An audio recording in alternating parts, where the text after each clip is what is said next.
Hey y'all, welcome back to another hunting ammo ballistics gel test by heavy request. I've got the Remington Corelokt 405 grain soft point in 4570. This is their full pressure load. And here's your box for that Remington Corelokt 405 grain soft point Corelokt load for the 4570 Government heavy hitter. This is the full pressure load, not for use in all 4570 rifles. So make sure you're using something that can handle the juice if you're shooting this stuff. We've got deer, elk, hog, and bear icons, sort of your intended game, basically medium on up to large medium game. Flipping it around, we do have 1600 feet per second listed as the muzzle velocity. We'll be shooting this out of a 16-inch barreled Marlin 1895 trapper, so it'll be interesting how close we get to that. And it does say data produced with a 24-inch test barrel, so we probably won't see 1600 feet per second. It'll be interesting to see how close we do get, though. Here is your promo info for the Corelokt bullet. Feel free to stop, pause, and read all that if you would like. Coming on down, here's a little bit of history on Corelokt. Again, feel free to read that if you would like to. And we've already gone over velocity. Let's go ahead and open this stuff up and take a look. This is one of the most highly requested 4570 loads to be tested on the channel, and so I'm very happy to finally be bringing it to you. Let's pull one out. There it is. Big, giant, exposed lead tip, heavy hitter. I'm looking forward to seeing what this stuff does. Let's go shoot it and see what happens. And the test rifle today is my Marlin 1895 Trapper. It has a 16-inch barrel up top. I've got a Leopold VX3i 1.5 to 5 power scope. And bringing up the rear, of course, I have one of my Mason leather cartridge cuffs. I've got 4570 stamped right in. Check out my website, masonleather.com. I would absolutely love to make you one. And coming over to the other side, I've got to show you, I've got my wild boar design.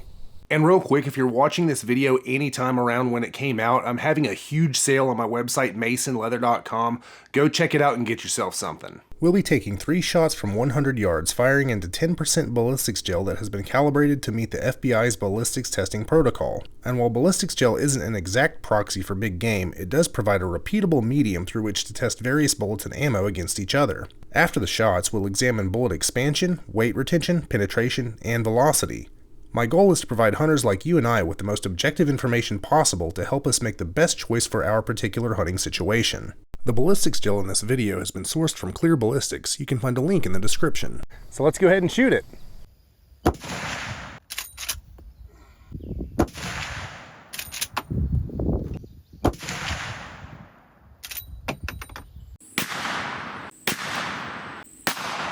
And here are those velocities for that Remington Corelokt 405 grain full pressure load out of the 4570. Minimum 1339, max 1521, average 1457. That is one heck of a spread. 181 foot per second spread. Wild. Honestly, that's kind of unacceptable. Anyway, there you go.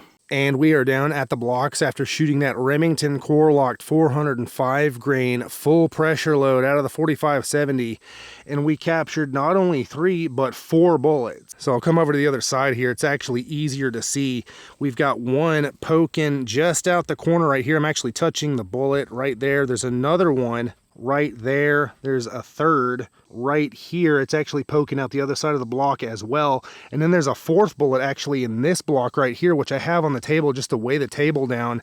It actually came through this block, exited the corner right here, went in this block, and then stopped right in the middle. It's actually about on par with the penetration for these other bullets, so we're going to count it. And it's a little bit tough to see, but we've got one bullet right here. We're going to give that 40, oh gosh, we'll give it 40.5 inches. There's one right here. We'll also give 40.5 inches. The other one in this block is right here, and you can't see it. This block is really dark colored. I was just using it to weigh the table down, but it is at about 42 inches, and we're going to go ahead and count it. And then we have this one right here that's about, we'll give that one 43 inches. So if nothing else, excellent deep penetration out of these 405 grain Corelokts. And wound cavity wise, they open up a little bit, but I didn't expect much out of these, and we didn't get much in terms of actual upfront energy dump or anything like that. It's a big, heavy bullet moving relatively slow, so you're not going to see, explosive energy dump up front. It looks like we got a little bit of expansion starting at about the 1 to 1.5 inch mark. It's opened up. It creates these sort of nasty little spiral wound tracks that start to taper off actually rather deep. They keep coming on back, sort of like spiraling with that, the rifling twist, and then they don't really die off until like 26 to 27 inches.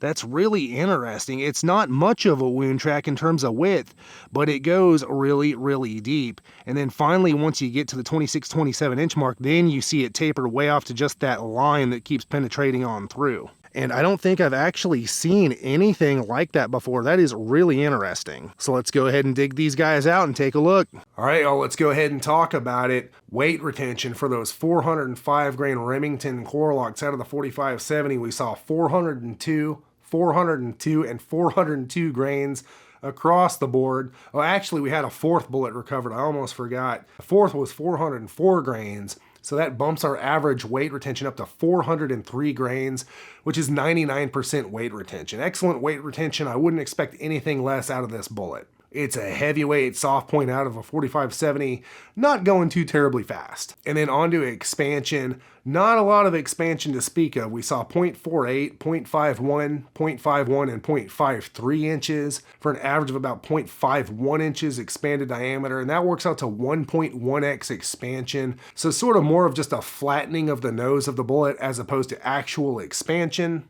But this is about what I would expect from this bullet. I wouldn't expect to see any massive mushrooming. And velocity-wise, now keep in mind this is the full pressure load from Remington. They have a couple of different versions of this load. I know they have an all rifle load and then the full pressure load.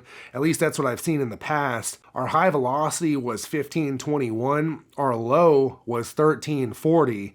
So we've got a spread of 181 feet per second, which in my opinion is completely unacceptable. That is way too much and far beyond the norm. For an average velocity of 1458, versus the factory build velocity on the box of 1,600 feet per second. Now, no doubt they're shooting that out of a 24-inch barrel. And out of our 16-inch trapper, it is what it is. We came in 142 feet per second slow.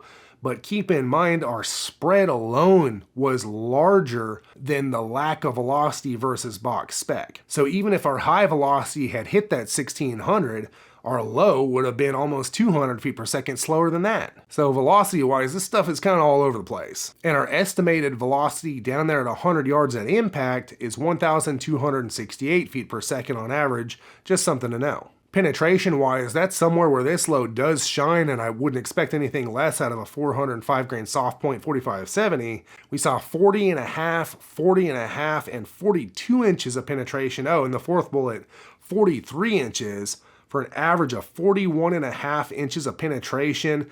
This stuff goes really deep. So if you need a bullet that's going to go end to end on something, this might be a good option for you. And on a kinetic energy, with a 405 grain bullet going on average 1,458 feet per second, we're looking at 1,911 foot-pounds of energy at the muzzle and 1,447 foot-pounds down there at 100 yards estimated. And a quick announcement before we get to my final thoughts. If you'd like early access to my videos weeks and even months in advance of everyone else, become a channel member.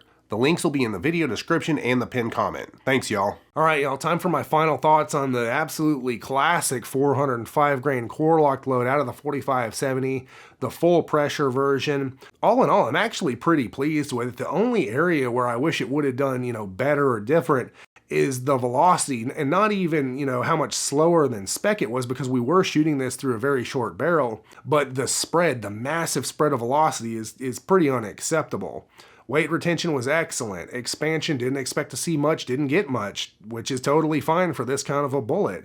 Penetration was really deep, which is what you'd want to see with this stuff. Velocity is just the only place where it really failed to measure up, and more so in terms of spread than what velocity it actually achieved. So all in all, would I use this ammo? Well, if it shot accurately out of my rifle and I needed a load that would just really go deep, from one end to the other of a black bear or something, sure, it could definitely be an option. I just wish I would have seen a little bit more consistency out of it, velocity-wise. There's just too many other good options out there for this to be okay. If you've used this ammo on game, let me and everyone else know in the comments how it did for you. And check out my website masonleather.com and get yourself some leather gear handmade by me just for you. I've been handcrafting leather gear for hunters for over a decade, and I would love to make you something. And there are hundreds of reviews on my website, so you can see what real hunters have to say about their Mason leather gear. And also tons of photos showing all the customizable options, including name, initial, and caliber stamping, as well as wild game designs and more. Everything is handmade by me right here in the USA. I would love to be a part of your hunt through my leather gear. And it helps support this channel, so I can bring you more hunting ammo ballistics gel tests, and lots of other cool stuff in the future. The link will be in the video description and the pinned comment, or you can just type masonleather.com into your web browser, and click one of these cards for more hunting ammo ballistics gel tests.